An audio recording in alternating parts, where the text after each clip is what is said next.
Food isn't easy anymore. There's slow food, local food, organic food, free-range meat. What's a chef to do? This is spinach that's wintered over. Peter Hoffman is one restaurateur who's been toiling in the green cuisine trenches for nearly 2 decades. 2 low-fat courts, please.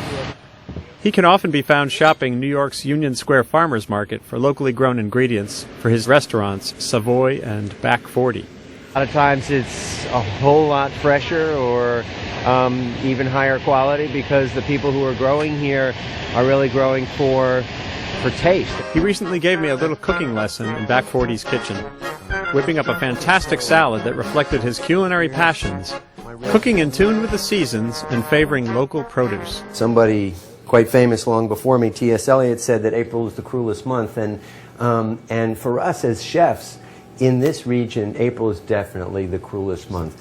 The days have gotten warmer, and you go, where's the food? You know, I want a tomato salad.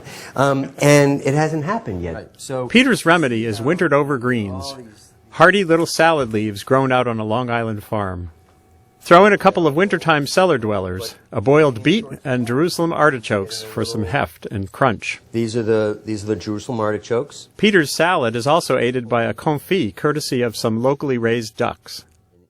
But he does break with the purest of local foodies to bring out the flavor when necessary. We're going to have some citrus in the salad that I'm making for you today with the duck confit.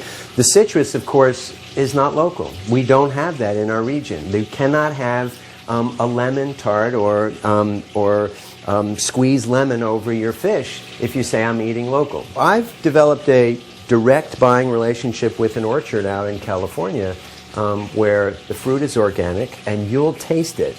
Peter's been committed to local seasonal foods since he opened Savoy back in 1990.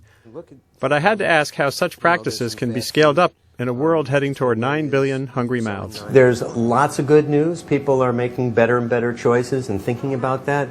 We're doing a lot of things really wrong at the same time.